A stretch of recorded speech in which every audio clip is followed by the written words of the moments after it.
Авто худалдааны төв энэ сарын 1-нд ашиглалтанд орох байсан. Газар шорооны ажил хайрга олборлолт зэргээс шалтгаалan төлөвлөсөн ажил хугацаанд амжаагүй мөн 4 хэсэг талбайд 6300 машины авто зохицуулалтын барилгын ажил үргэлжилж байгаа. Энэ сард багтаа нээлттэй хийх гинэ. Нэг талдаа шинэ бүтээн байгуулалтын ажил сайхан сонсогдож байгаач нөгөө талдаа иргэдийн эсэргүүцэлтэй тулгараад байгаа. Өчигдрөөс нүүлгэх ажиллагаа хийгдэж эхэлсэнтэй холбоотой иргэдийн эсэргүүцэл ширвэсвэ. 10 тийш ингээд захыг ингээд хүчээр нүүлгдэг юм бол тэрний төгжрөл ямар вэ? Одоо ч гэсэн та нарын 5 сар хүртэл хэдэн цаг явж ирэх үү? Тэгэхэд эдгээр ч одоо ажил хөдөлмөр бараадаад энэ ойрхон суурьсан улсууд одоо эндээс нөгөө хотын нөгөө зах хүртэл явна гэж хэдэн цаг зарцуулж хэдэн цагт нь бид нар хөөхд цэцэрлэг сургуульд яашлаа зохицуулах вэ?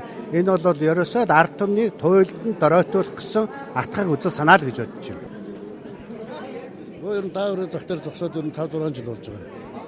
Тэгээ нүүлэгтэй холбогдуулаад хэлэхэд бол нүүхэд бол энд амьдарч байгаа улсууд бүгд л дургуут энд ажиллаж байгаа хөдөлмөрч эндээс мөнгө олж байгаа улсууд би бол 13 дугаар 2 өрөө байртай байсан. 2 өрөө байраа би зараад энд нүүж ирсэн. Энд нүүж ирээд одоо агуулгах сав одоо чадлаараа бүхэл имийгэд ингээд энд цогцсон бүрдээж энд л амьдрах гэж л одоо энд ингээд ирсэн.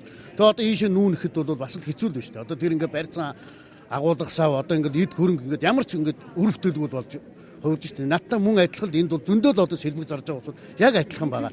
Хувийн хвшийнхаа үйл ажиллагаараа төр яагаад дандаа ингэж оролцдог юм бэ? Өнөөдөр сар болгоны 20 дээр халамж бууж ирээд банкн дээр 40,000 хүн очирлоод алаан болж байна.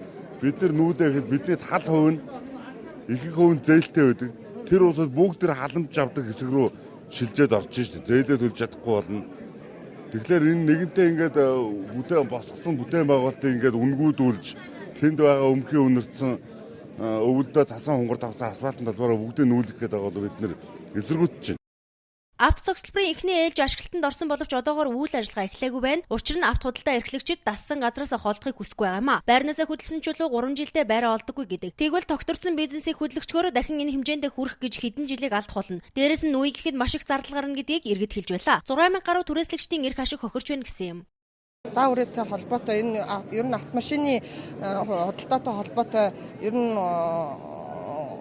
6000 гаруй иргэд бол эхнээсээ бид нар анх энийг эсэргүүцээд эхнээсээ энийг арай буруу тийш нь шийдэх гээд байна гэдгийг үзэл бодлоо илэрхийлээд явж байсан л та.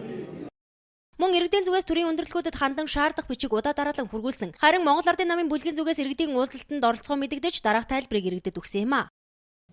Тэр хүмүүс бас маш тодорхой саналыг тавьсан.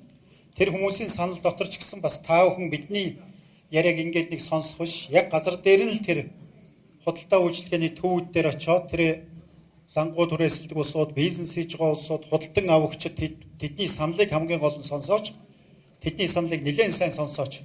Тэгээд тэрнийхэн дагуу тодорхой бодлогыг гаргаач. Энэ юмыг өөрчлүүлэх талаар идэвхтэй хийх ажиллаач гэдэг ийм л одоо зүйлийг хэлж байгаа юм аа.